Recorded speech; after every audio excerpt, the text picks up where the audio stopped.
In today's world, people feel lost in a sea of ideas. Which ones should we accept? Stay tuned because you're listening to Veracity Hill, striving for truth on faith, politics, and society. Here is your host, Kurt Jarris. Well, a good day to you, and thanks for joining us here on another episode of Veracity Hill. I am very excited about our show topic today. Some might think it's not that controversial, whether or not Christians should get involved in politics. And we're going to be looking at a couple different viewpoints on this, and we'll be joined by a special guest in a few minutes here who's written a book on that very topic. And but before we get into that, I just wanted to make a mention of a few things here. So it is with great sadness that I bring to you 2 points of news. First is that I heard Nicholas Wolterstorff, who's a living Christian philosopher, very well-respected philosopher. He has come out in support of same-sex marriage. I've read about this in the Calvin College Chimes, and he is really a top-notch philosopher, and I was really disappointed to see here that he changed his view. And what was really interesting was his reasoning. So here he says, I've listened to these people, to their agony, to their feelings of exclusion and oppression, to their longings, to their expressions of love, to their commitments, to their faith. So listening has changed me. So here it's clear that sort of the personal argument, if you will, that he knows someone has changed his view. Now, before we begin critiquing the fact that, oh, well, he went and listened to those people, right? That's not the right attitude here on this topic. The right attitude is that, yes, it's good he listened to these people, to people that have homosexual attraction. However, his conclusion or solution, I think, is the wrong one. So it's very good for Christians to reach out to people and to show love to people. After all, we are all created in God's image. And so we shouldn't just brush off, oh, well, he was talking to them, right? If we have that sort of attitude, we've certainly missed the point here and we're not loving people the right way. So the problem, I think, with Wolterstorff is that he allowed some of these personal experiences to trump Scripture, and he didn't provide the scriptural solution to this view. So at any rate, for those that are joining us on Facebook Live and listening here to the podcast, I will share this link so you can read about Wolterstorff and his changed view on our website, veracityhill.com. So you can check that out. And then also there was another very sad piece of news I wanted to make known. If you're a regular listener to the show, you know how much I love Moe's Southwest Grill. Well, I recently learned that the Moe's that's closest to me, about 10 minutes away, has actually closed down. I am so very sad at this news, and now the next closest location, which I pray to God is still open, is 30 minutes away. So I've got to drive just a little bit more to go pick up that Moe's. So Moe's is very near and dear to my heart, especially because they've got a great sale every Monday, their Moe Monday deal. At any rate, they're not paying us to give them some good advertising here. But at any rate, so my favorite fast food joint is closed down, the closest one. They're really popular down south, so hopefully more will show up here.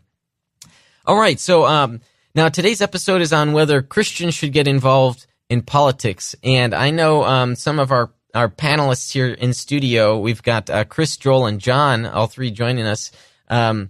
Have you guys even considered whether Christians should get involved with politics, or is it something that you just think is so natural you've never thought otherwise?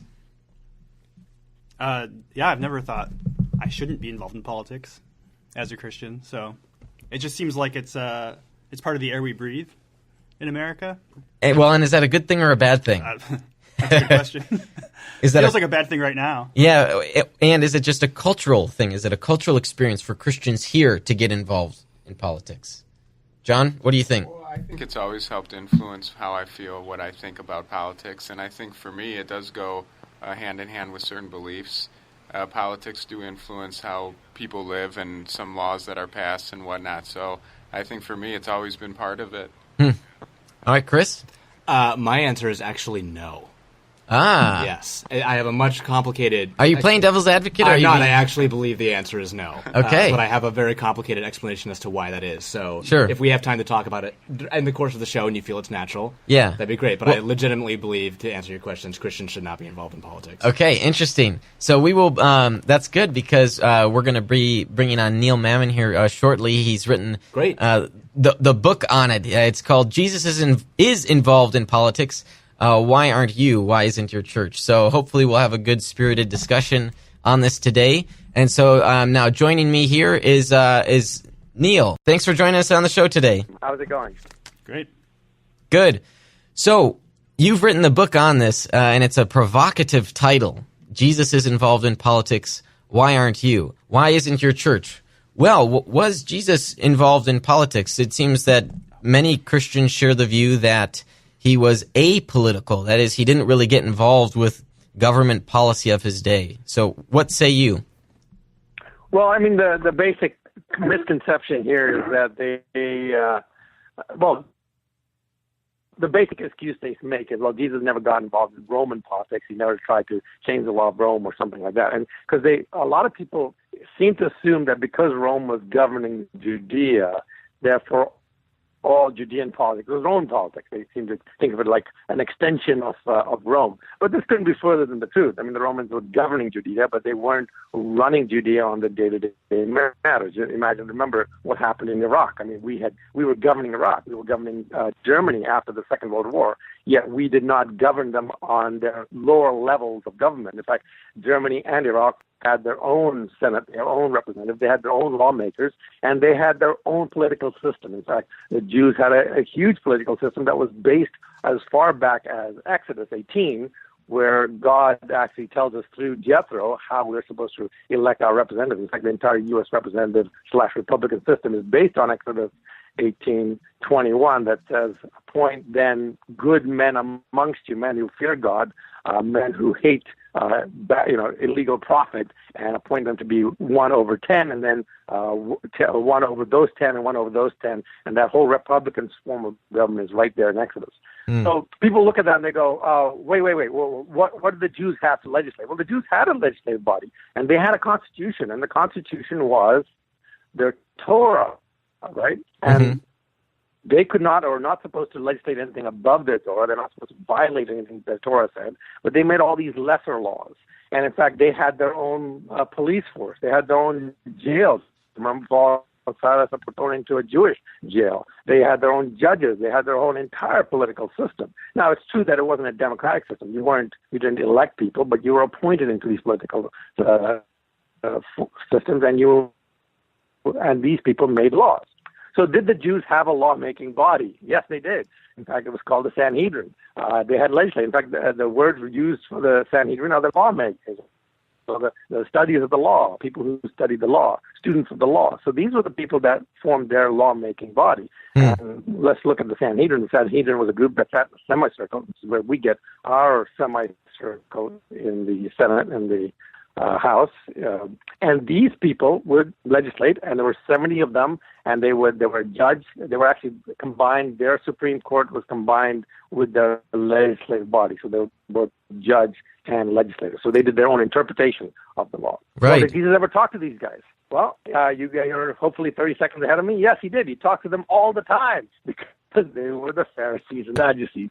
Jesus' lawmakers, Jesus' legislators, Jesus' representatives was the Pharisees and the Sadducees. Right. So now maybe could someone respond to that and say that, well, he's just dealing with Jewish law, right? So it's sort of maybe religious law, not necessarily civil law. What would you say to that?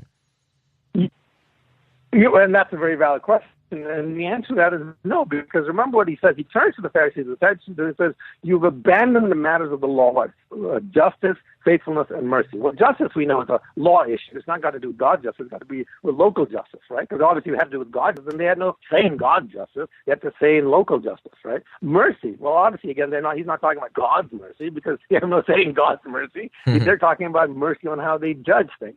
And then they talk about faithfulness. Well, faithfulness to who? Faithfulness to God? No. Faithfulness to the Constitution, to the Torah. Because Jesus said, look, you've taken the Sabbath. Sabbath was made for man, but you have made man for the Sabbath. You've twisted it. And he starts yelling at them. He says, you've taken away the original intent of the law. So Jesus is what we would call a strict constructionist. He says, go back to the original intent of why that law was given by God, and you will realize that you have been violating it. You've been twisting it for your own purposes. That's exactly what's happening to our legislators. They've taken the original Constitution and they've twisted it in every single possible way they could to create the meaning that they want it to mean. And the judges have been doing that, of course, too. Yeah. Okay. So this is all very interesting, and perhaps something that not a lot of people have considered before. Maybe because they've just focused on the "Give to Caesar" passage, where it seems Jesus is separating himself from government policy. Right. Now, before we get further into let me address that passage. Sure. That's a very Okay. interesting passage. Yeah. So the passage about give to Caesar, let's look at that passage carefully, because a lot of people think it means that we should not be involved in the government. But if you look at it carefully, you'll realize it says quite the opposite. Remember, Jesus said, render unto Caesar what is Caesar's, and render unto God what is God's. Now, if you take that word render unto Caesar to mean involvement in politics, then let's replace that involvement in politics, render unto Caesar. And then Jesus is saying, render unto involvement in politics to involvement in politics, and render unto God what is God. There's nothing that says don't render unto involvement in politics. If anything, it says do render. It says it's not a question of separating you from Caesar. It's saying do unto Caesar just like you do unto God. It's saying you do the same for both. But it doesn't say don't render unto Caesar. It says do render unto Caesar. So if you think that passage means politics, then you have to take it to mean you should be involved in politics.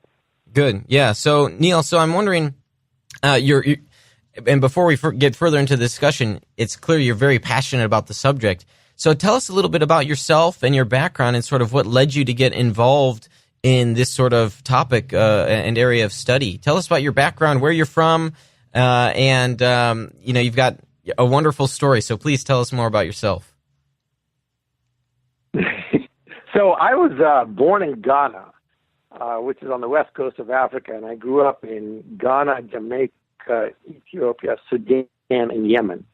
Now, Sudan is in Africa, but it's a Muslim country. It's run under Sharia law. Yemen, when I was living in Sudan, it was not run under Sharia law, but when I was living in Yemen, it was run under Sharia law. My dad was a professor in physics. He worked for different universities all over the world, all over Africa mainly, and that's how I traveled a lot. Now, what's interesting about that is for years I decided I wanted to come to the States. I said, this is where all the cute women are. I got to find myself one. So I was working really hard to come to the States. I was a teenager in Yemen going to college.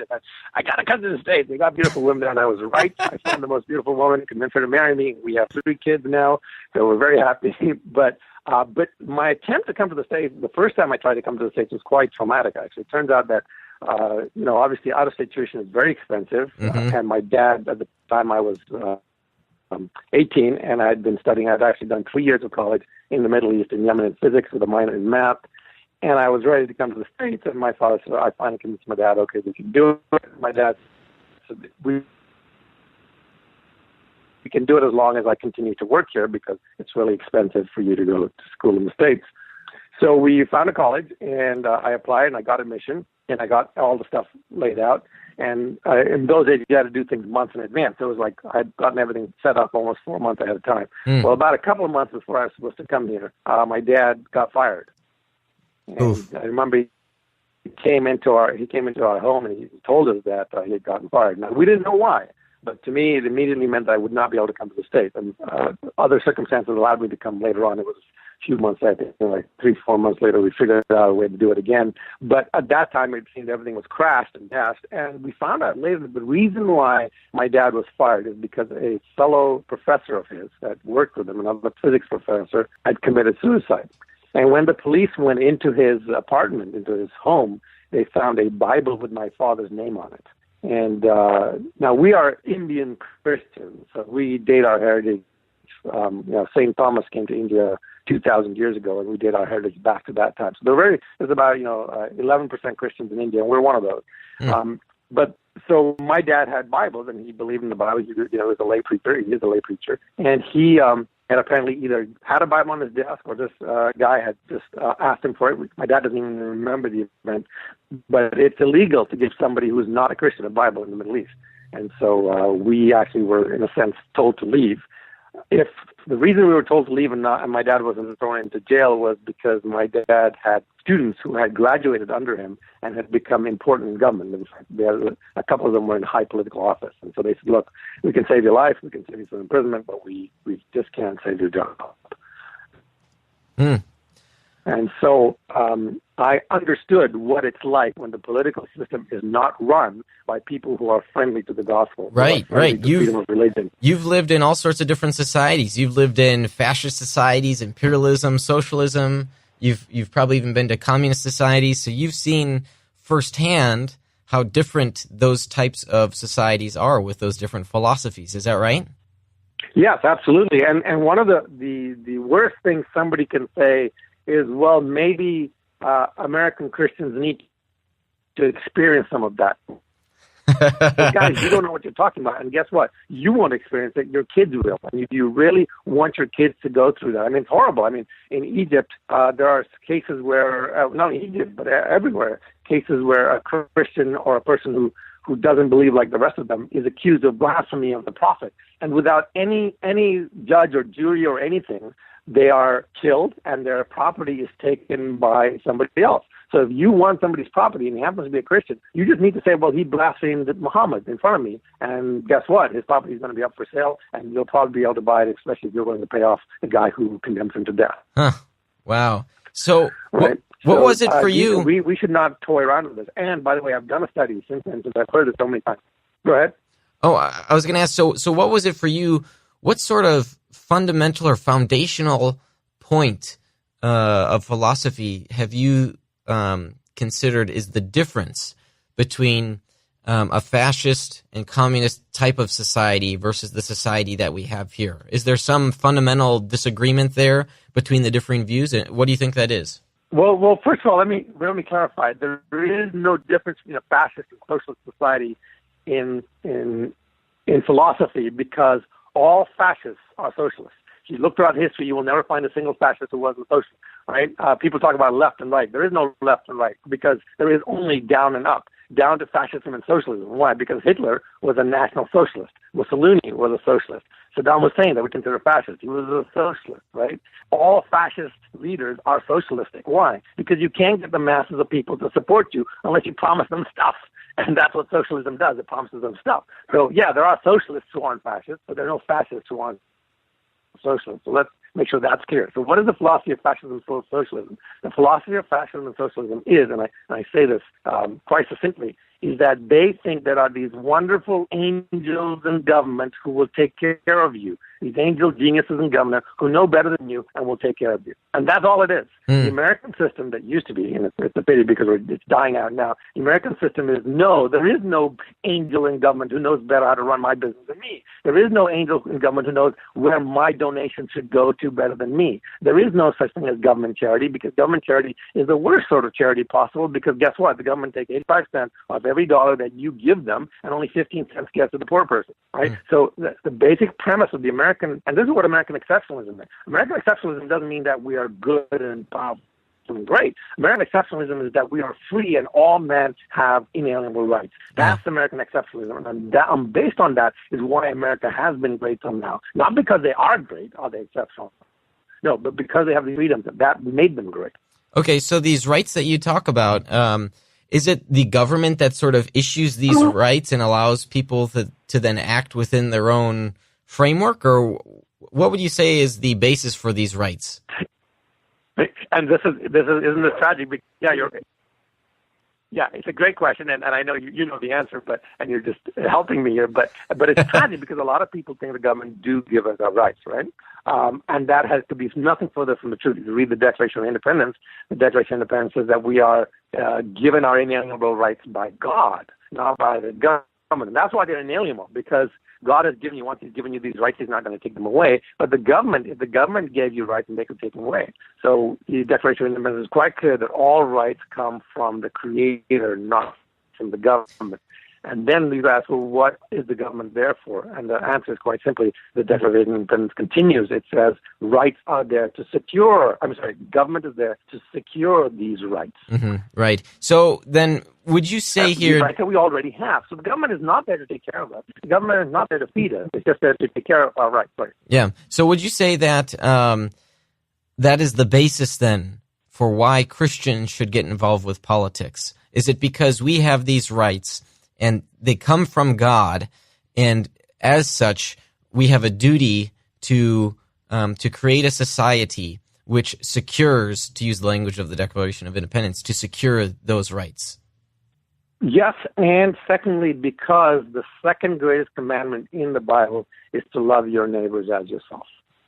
And how can I be loving to my neighbors when I see them oppressed? How can I be loving to someone if they are being enslaved or being murdered or being killed or not being given the freedom to believe what they want to believe? Even if that belief isn't Christianity, how can I be loving to someone if I'm not protecting those rights that I believe God gave? If you think about it, it is because we are commanded to be loving to our neighbors that we have to be involved in our political system.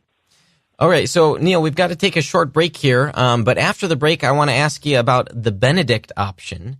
And then maybe we'll open it up to the panel here to talk more and perhaps ask you some other questions about the position that you're advocating for. So if you'd like to have your voice heard on the show, give us a call. The number is 505-2STRIVE. That's 505-278-7483. You're listening to Veracity Hill, striving for truth on faith, politics, and society.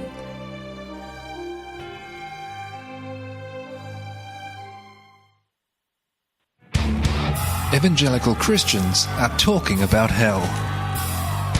What if we believe what we believe because we've always believed it? What if the gospel is really a matter of life and death? We want you to open your mind, open your Bible, and rethink hell. At rethinkinghell.com, evangelicals look at what the Bible says about hell, putting conventional and controversial views to the test.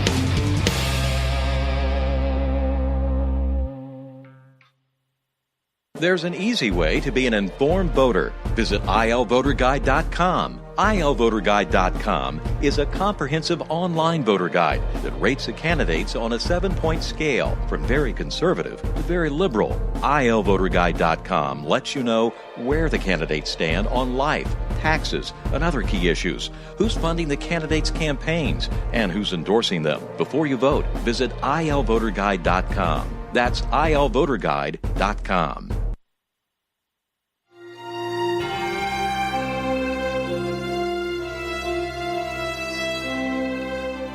Okay, well, thanks for sticking with us through that short break. Today we are talking about whether or not Christians should get involved in politics. And perhaps as we explore in the next half of the show here, we're going to explore maybe to what extent as well. So before we took the break, we just briefly talked about how some people have perhaps misinterpreted the Bible. They've read Jesus a certain way that views him as being apolitical. That is to say that he just doesn't get involved. And our guest Neil has enlightened us a little bit about how actually Jesus was very much involved with policy. And so we're gonna talk more about that. And Neil's got this fascinating background. He's experienced various different political systems in his day. He's lived through them. And so if you want to learn more about Neil and to check out his book, you can find it on Amazon. It's called Jesus is Involved in Politics. Why aren't you? Why isn't your church? So Neil, I've got a couple questions for you here, and I teased one before the break there. It was regarding the Benedict option. Now, for our listeners who are unfamiliar with this concept, the Benedict option refers to the philosophy that Christians should cease to continue on in civic duty, or that is to say that they shouldn't get involved with political matters. We should sort of become political hermits, if only for a season, before we re-enter into the public square. So, Neil, what would you say about this Benedict option, which is seemingly becoming more popular given the state of American politics today? I would say it's the most stupidest thing I've ever heard. I mean, I'm okay. Look at this. I mean, here we are. We're in the middle of this horrible situation where things are going from bad to worse. And the idea that we should step out of it, well, if we step out of it, we'll come back to Sharia law. We'll come back to the Roman Empire. To something worse, yeah. Took over the Roman Empire, right? I mean, here's what we should understand. This is a battle, a constant everyday battle between freedom and oppression, right from the Tower of Babylon. Tower of Babel. People wanted to group people together and control them from one central location. And in fact, this is what has been happening throughout history. Somebody comes together, he wants to make himself king, and he gathers everybody around him, and he promises stuff to other people, and they go out and they rape and pillage and murder, and they get power. And we see this over and over again. And when Christians, imagine going to the Christians, say this to Bonhoeffer. Remember Bonhoeffer and Nazi Germany? Bonhoeffer was one of the sole voices talking to all the pastors in Nazi Germany saying, don't let this happen. Don't let this happen. And Hitler hated him so much that he put him in prison, and then he executed him because he said Bonhoeffer tried to kill Hitler. And maybe he did, maybe he didn't. I don't know all the details there, but there is some indication that he might have been involved in the plot. But he thought it was important for him to do that. Now, let's go a step further. Why did we stop slavery? Do you think slavery would have been stopped? The only reason slavery was stopped is because a Christian man named William Wilberforce said slavery is against God's laws. And so he spent 40 years in Parliament fighting against slavery. Imagine if Wilberforce had said, oh, no, we just need to take a season. Slavery might still be going on. And then, of course, when the battle came here, it came to America, mainly under the Quakers, who said, no, this is against God's law. We have to stop slavery. And then that caught on with the Free Earth Movement, and the Republican Party was formed specifically to fight that. And we see that now. Why stop at those big things? Let's look at the little things. Do you know that it used to be legal to kidnap your a girl and force her to marry you in Scandinavia? Well, a Christian went to the Scandinavian king and said, this is a bad idea. We got to stop it. In Africa, they used to kill twins because they thought it was a bad omen. And so if you had twins, both of them would be killed. A Christian went and changed the law. In India, they had something called sati. Sati was where a widow of an old man would be thrown into it when he died. This young widow would be thrown into his funeral pyre. Mm-hmm. And the Christians under the British said, no, we've got to stop this. And you can keep going. There are thousands of laws. In fact, even in Rome, it used to be legal. Even though Rome had been Christian for years, gladiatorial combat was still legal. And it took a man named Telemachus to stop it. The Romans used to abandon babies in the wild. They took a Christian to step in and tell the emperor, oh, we got to stop this. So over and over again, thousands of laws throughout history. We've seen thousands and thousands of laws throughout history where Christians have gotten involved in politics and changed them successfully, sometimes after years and years. And remember, here's the other interesting thing is while we were fighting for this, those Christians were hated and reviled. Telemachus was killed because of this, because he stood up against gladiatorial combat and they stoned him in the gladiatorial field. And a lot of these were Christians too. William Wilberforce was hated in England. He was the most reviled man in England while he was fighting against slavery. And so over and over again, we see this unpopular stance taken. And guess what? Today, even atheists think slavery is wrong. Yeah, wow. So that's fascinating. So what you're proposing here is that the Christian worldview, maybe not narrowly, right? There are super important issues, and there are some issues that may not be relevant to a society at large. So, for example, society doesn't care whether a church is congregational or whether it's got some other governmental system regarding church. But it's from the Christian worldview, what is sometimes called the Judeo-Christian worldview, that we have this basis of, again, some political philosophers call it natural law.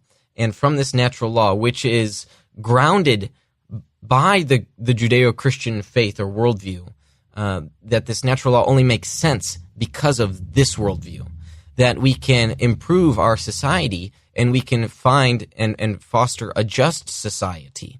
And that's why when Neil has gone and lived in these countries where they don't have this, he has witnessed oppression. He has witnessed persecution.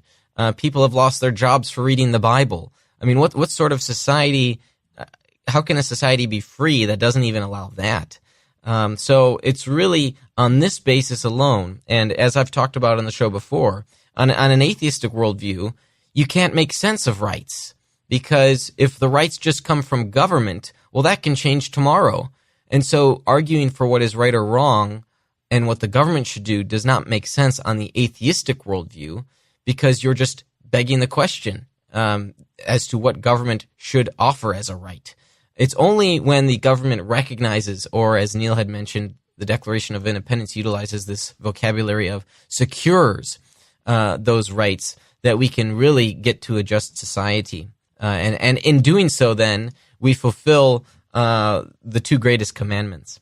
So at this time, I want to open it up to our panel here, and let's talk with Neil. I mean, I've got some further questions, but I'm sure you guys, maybe especially Chris, if you've got some questions for Neil, I'd love for you guys to go ahead and ask those before I get to some of my other ones. Well, I'm still rolling over some thoughts, Neil. I really appreciate your voice on the show. It's been fantastic to hear your thoughts, and just to keep the conversation moving, I have a few more things I want to talk about later, but I wanted to ask you, do you think, is there a difference? Because I heard some of the examples you gave about throughout history why Christians came to certain people in higher places and say, hey, what we're doing is wrong. And I'm wondering, is that more moral involvement than it is political involvement? Is that just us as Christians saying, hey, here's our worldview, and what you're doing is wrong? So do you draw a line between being involved morally in someone's life and being involved politically in someone's life? Well, here's the answer to that. For 200 years, the moral gospel was preached in two of the most greatest Christian nations in the world. For 200 years, daily and every Sunday, we were preaching the gospel. We were telling them what's right. And for 200 years, the worst blight on mankind called slavery continued in those two most Christian countries, the United States and Britain. Mm-hmm. It wasn't until Christians said, no, we have to change the law that horrible practice was stopped. Right, but I'm saying that seems like just us. I don't think that doesn't seem like political involvement to me, is what I'm saying. I don't want to press the question because it's just a small thing I was curious about. But well, so maybe Chris, what you're saying is maybe there are some. No. But Neil, maybe I could follow up here. So let's take maybe a different example. So should Christians legislate that stores be closed on the Sabbath day because people should not work on the Sabbath? So maybe let's take a finer point there where there is maybe not agreement on this religious point. And would that then be sort of even though I would be sympathetic to your view here that I don't want to use the term legislating morality, because I mean that's the whole point to legislation. But is that going too far then when Christians get that far involved in politics? So here's the deal, though. What we want is we don't want a Christian government. We want Christians in government. There's a huge difference there, right? We don't want the people legislating from the Bible. We want people legislating from morality. So we have to look at the moral laws and say, we want you to legislate from the moral laws, right? So I think that becomes very clear then. What are the moral laws? And in my book, I actually go through 11 ways for people to decide how to legislate and what to legislate. And what are some of those issues? Here's the simple answer. What we want to do is we want to get Christians into politics. I'm sorry? What are some of those issues, those 11 points you've got there? One is safety, one is security, one is protection of rights, one is not being socialistic, and there's a whole bunch of these things. And two, looking at experience. For instance, do we want a age limit for kids to be able to drink alcohol, right? Things like that. There are certain things where you look at past experience, you look at what has happened in the past, and then you legislate based on these moral consequences. You look at it and say, well, this will protect so many people, so we legislate these moral issues. Now, what we have to understand, though, is that we base our system on a representative government. In other words, we are not a democracy. A democracy is what the founding fathers called a mobocracy, because then it was a tyranny of the majority on the minority. So what we legislate right now is based on the conscience of our representative government, based on Exodus 18:21. So what we're saying is, look, we are going to elect godly men and women who will then, looking at their conscience, make decisions based on what kind of law should be passed. And this is what it's supposed to be, so that at the end of the day, they can't say, well, the masses wanted it. They have to say, well, I realize that this is what you want, but I think it's a bad idea, so this is the way I'm going to legislate. If you don't like the way I legislate, you're supposed to replace me. But we're not supposed to go in there and legislate directly from the Bible, because there's no basis for that. We're not a theocracy. But as we said, so we don't want a Christian government. We want Christians in government. Neil, that's a very good point. And one thing that I think our system of government supports is the view of minorities. And so it's embedded in our system. One obvious example is in the United States Senate. There is what's called the filibuster. And so there are a number of issues that require 60 votes, not just 51 votes, but 60 of the 100 senators. And then even there's the veto feature where you need 66 people to override the signature of the president. So there are a number of cases where we want to protect minority views, but we don't want to do that at the expense of, say, other people's views. And so sometimes I think that's what we get when we're dealing with more of a fascist system. One really popular example for Christians today is the issue of homosexual marriage, because we now have that, and now even transgenderism. We now have these sort of thought police that tell us that if we disagree with them, well, we're being hateful, right? And now we have hate laws on the book which judge people more harshly than just someone who does the same type of action, but because the thought was different, there's a more severe penalty. So here, it's really a complicated issue because our society is beginning to ignore minority positions, minority views, and now, even in this case, what's increasingly becoming a minority Christian view. That is, that Christians are having the minority view. But before we get to some other questions, so I want to elaborate on this because I had the great opportunity to listen to Dr. Ed Stetzer earlier this week. And he was speaking at a fundraising banquet for CareNet. And he provided this great illustration of, imagine you've got 4 fingers, right? And they represent 4 quadrants. And in history past, say the bottom 25 have been devout evangelical believers. And the top 25% have been sort of non-believers, or people that just, they don't care really for church all that much. The middle 2 quadrants, so 2 and 3, have sort of been the nominal Christians, people that have called themselves Christians.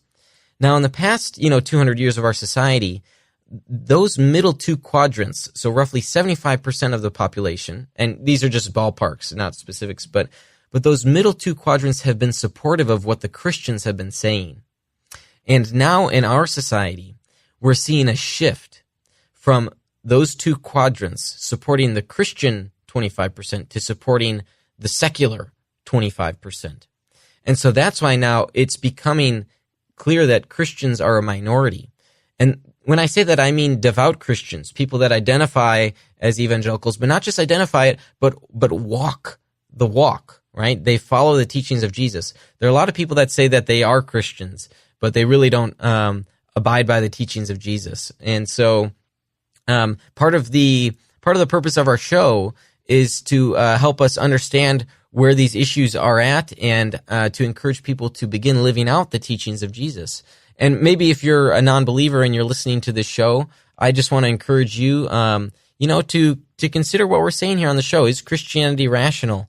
Is the Judeo-Christian worldview really the basis for rights? If you're a non-believer, where do rights come from? How can we make sense of them? If in fact you think we do have rights. And of course, I hope you do, at least if you support the American system, that our system is based on this concept that humans have rights that are to be secured by the government. And so that's why we have the system that we have. Okay, so I just wanted to go off on that side tangent because I do think that Christians are becoming a minority in the public square, in the eye of the public square. I think we've always been here, but the minority view has had support from nominal Christians, and that is beginning to decrease. So that's why we are now experiencing these sort of occasions where Christians are now being punished for holding to the views that they have. Okay, so do you guys have some other questions for Neil and or some comments, points of agreement or disagreement? And if you don't, I've got some further questions. But go ahead. John, you have something? I agree with Neil basically on all he was saying. I think in our society, going back to big government having to promise people everything they want to get, I think that's a good way for government who wants to kind of move toward that communist society, that socialist society, to kind of suppress the Christian voice. You see that through the media, through these big groups. You could have somebody say anything, but as soon as someone might quote the Bible or kind of support their own religious feelings, they're instantly suppressed. You see that even in Hollywood.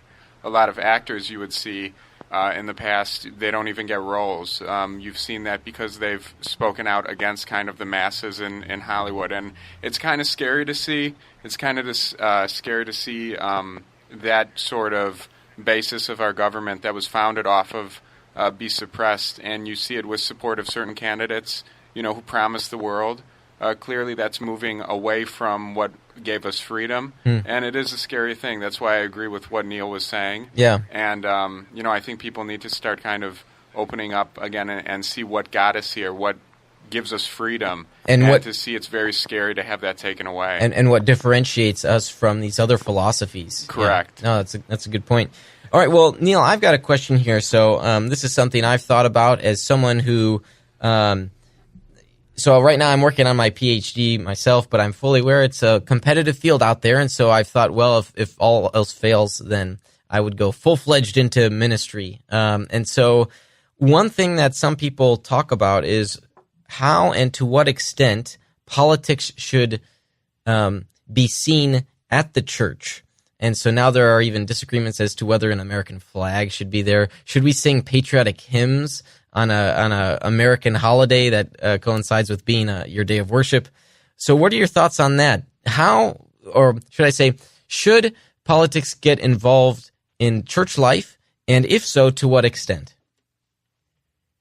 Well, I think it's a, I believe that the church should be broken up, and so in reality, if you're going to church and you think they're too patriotic, then you should leave that church. I think it's the same federalized system where it's all, everybody has their own church. They can go to that church, they can do whatever they want. And I think there would be different levels of comfort for different people. I think that it's the pastor's job to figure out where that stands. My worry though is it's not so much that. I think it's the other opposite. It's the opposite problem, is that pastors are so afraid of doing anything patriotic. They're so afraid of talking about politics. They're so afraid of saying go out and vote that you end up with the problem, as I said, is the opposite. But in reality, if a pastor is talking about the moral standards of the country, and he's talking about the moral requirements of the country, and then he's honoring that country, patriotic, yeah, I got no problems with the person. But as I said, I know some people who would say, no, it should be completely out of that. In which case, you should go to a church that doesn't do that, right? So I'm open to either one, and people can choose which way they want. But I don't think there's any specific biblical injunction that you should be patriotic or not. But I do think. Yeah, so it's to each his own, roughly. That, and in that sense, there is a biblical mandate to let others do as they see fit. Neil, so I guess the next question that I have here is this. So you've talked about how Christians should get involved, and one of the things right now, it's a hot topic with the presidential election upon us in a couple weeks, is that everyone's talking about getting out to vote. Do you think there's too much emphasis right now on getting out to vote for the presidency? And we don't have to get into the candidates right now, but do you think there's too much emphasis right now? And what advice would you have for Christians to get involved? Because sometimes, my vote is just one of so many people's, and while it is important, maybe there are some other things we could do too.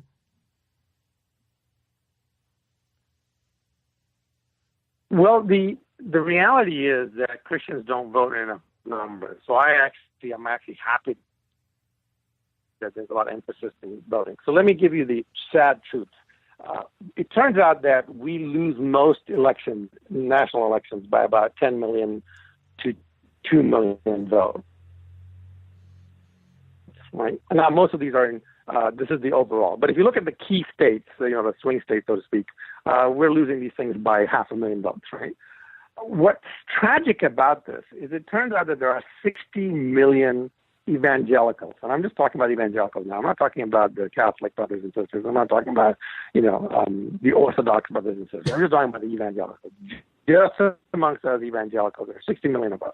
And among those 60 million, with us losing elections by 10 million votes, only 20 million people vote. That means 40 million Christians don't vote. And of those 20 million who do vote, many of them vote for the wrong things. They vote for socialist things. So what we're saying is that we got 60 million people, 40 million are sitting on the sideline while our country is going literally to hell in a handbag, right? It's going to becoming more like the countries I escaped from. And it's getting worse every day. It's becoming more socialistic. It's getting more statist. It's getting more fascistic, right? You can't think. You can't breathe you without getting the government's permission. And you can't decide that you don't like a certain lifestyle without being punished for it. And as this continues, Christians are sitting on the sidelines saying, well, there's not enough of us. Well, there is enough of us. There's more than enough of us. If we would actually go out and vote, we could change this. We could win every election, in every year, in every county, in every contest, if we would just get out there and vote for godly principles. But we're not doing that. And here's another thing that's very interesting to find out. Imagine if I told you, only 17% of our population even goes to church. And in New York, a woman is more likely to be pregnant than to go to church. What year would you think I'm talking about?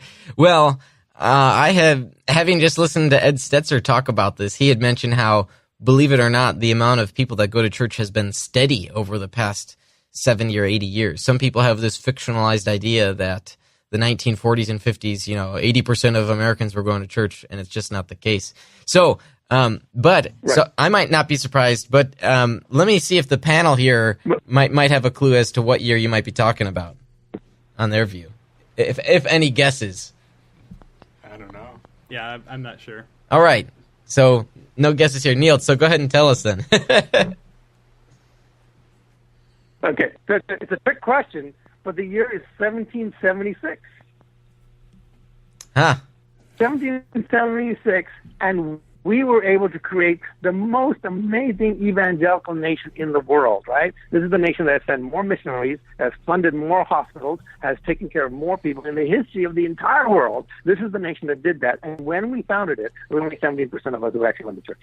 Now, what are we whining about? I'll tell you what we're whining about. We're whining about something that shouldn't be there. Instead of getting out and getting to work, Christians are whining about it, and pastors are to blame. And I hate to say this, but it's true. It's the pastors that formed ISIS. It's the pastors that got into the one, because the pastors weren't willing to take a stand and say, look, you have a moral duty, you have a biblical duty to ensure that we have a government that observes and legislates God's laws, the laws of nature, and the laws of nature's God. But they didn't, because they were afraid of it. And they are to blame. And here's what I tell pastors. I say, one day you will stand in front of the Almighty God. One day you will stand in front of him, and he will say, what did you do with the country I gave you?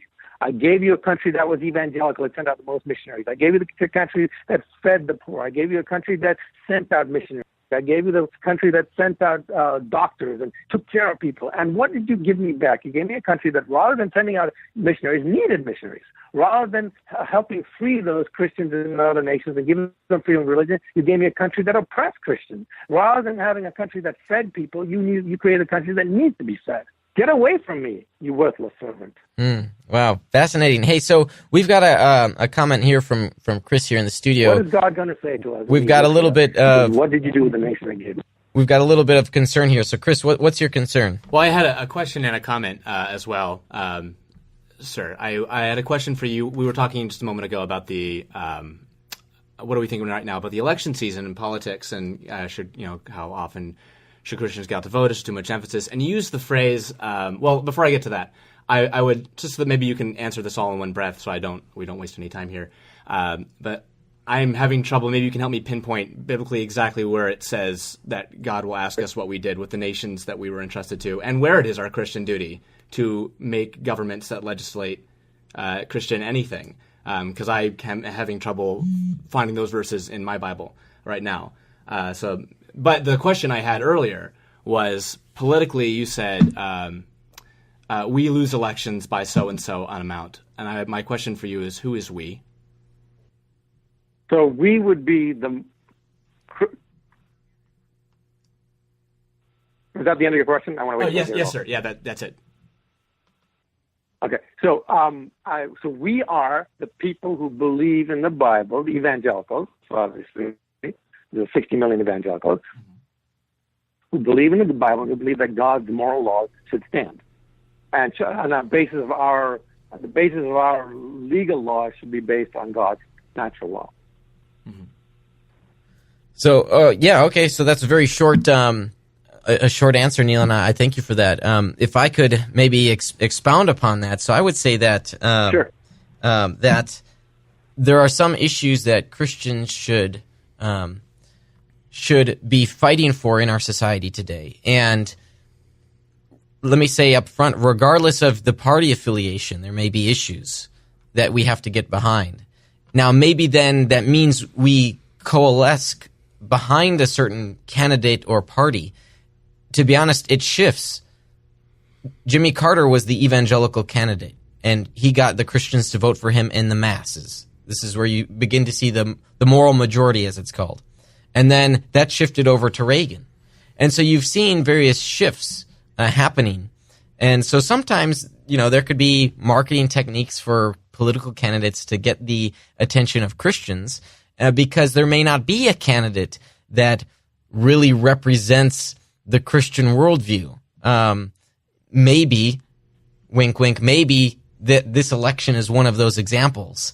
And so there isn't an obvious, let me say obvious, maybe there still is a choice, but there's not an obvious choice for who Christians should support.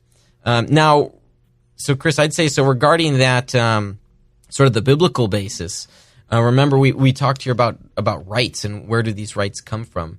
Maybe we don't have rights. Maybe there's some other system that we need to come up with. I mean, I'm willing to say that this is one of my foundational principles. I think that humans do have rights. So then, where do these rights come from? Well, they come from God. And then if that is true, where do we go from there? And as Neil pointed out, the Bible does say that we've got to love one another. Mm-hmm.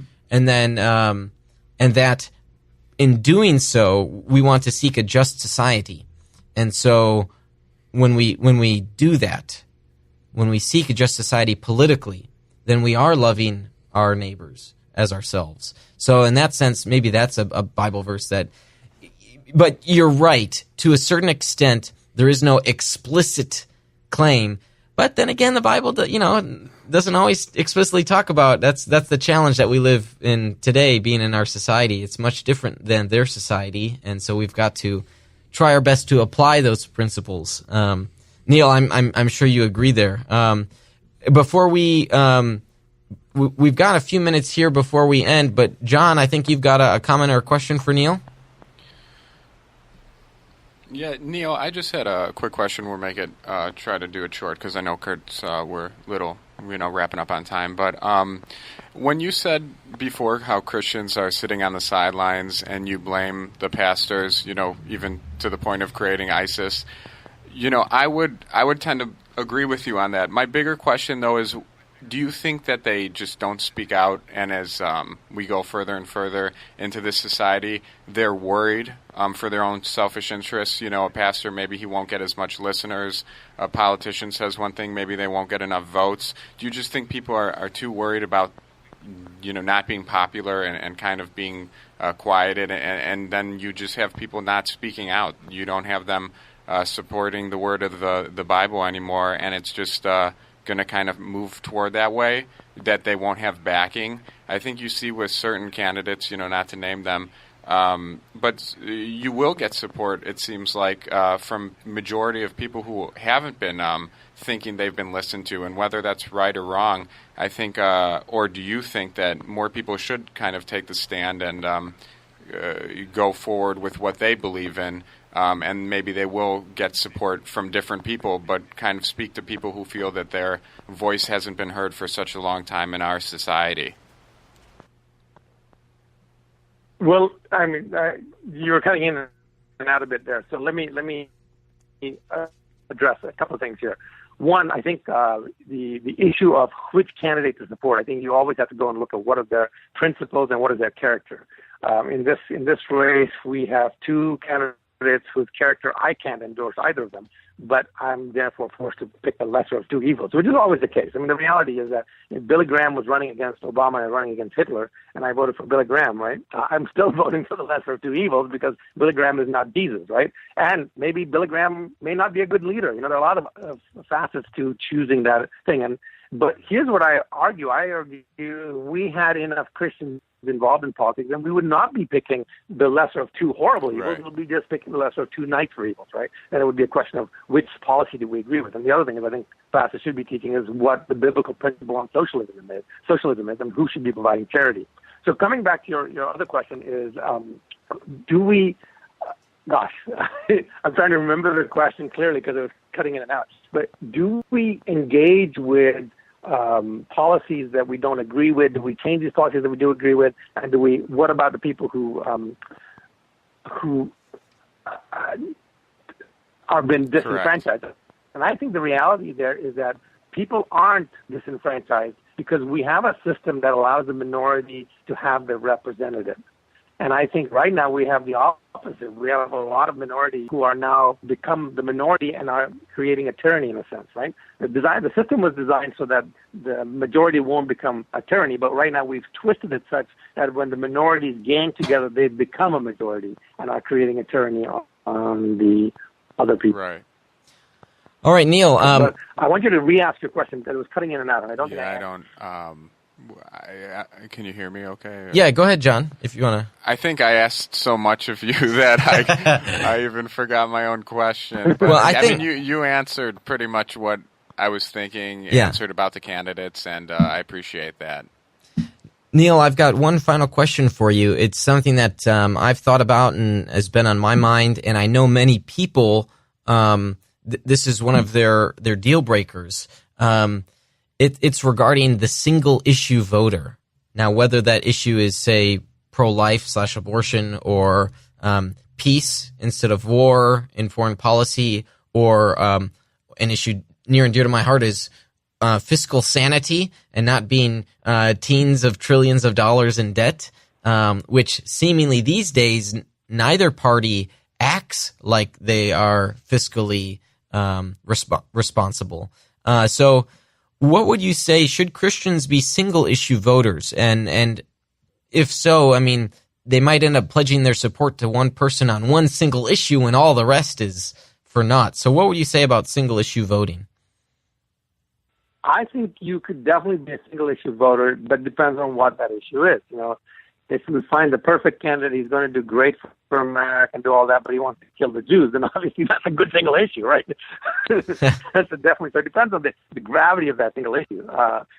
But in most cases, you'll find out. I think this ends up being not as big a deal because in most cases, you'll find that the person who wants to kill babies, who's pro-choice, also happens to be the socialist, right? Because these sort of things go together, and they go together because anything that once somebody slides down that slope of I want to violate God's rules and regulations and I don't care about the natural law, then everything else kind of attaches itself to it, right? So it's rare that you'll find that pro-life socialist and the pro-choice fiscal conservative. It's possible and it has happened, in which case then you have to decide which is more important to you. To me, I happen to think the pro-life is more important, but in those cases I might choose to abstain or whatever. I don't know. It's one. I haven't had that choice so far. Sure. It's possible to come up. But I think at the end of the day, you have to pick what is the most key thing. But it'll end up being, in most cases, that the gravity of your anti-God situation will attract you to all these other anti-God policies too.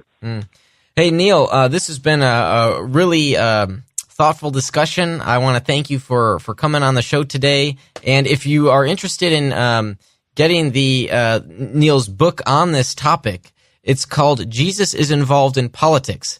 Why aren't you? Why isn't your church? So, Neil Mammen, thanks for joining us on the show today. Right. And you can get that, by the way, you can go to our website, www.jesusisinvolvedinpolitics.com. So, great. Thanks, Neil. All right. So that's pretty much a wrap for the show today. So I hope you enjoyed today's topic. And And I want to encourage you to get in touch with me. What did you think about the show? And maybe even what are some topics you'd like to hear? So there are a number of ways you can do so. So we're on Facebook and Twitter. You could also leave us a message here at the show line. So that number is 505-2STRIVE. That's 505-278-7483. And just last week, I announced another way you can get in touch with me through texting, mobile text engagement. So we are opening up this program to any of our listeners. The way you can subscribe to our list and then interact with me through texting is by texting the word Veracity to 555-888. And I promise you I won't annoy you with a bunch of texts. In fact, it might be fairly infrequent, but it's really more a way for you to ask me questions even on the program, and so I can then address those. And so it is with great honor that I play this tune for you.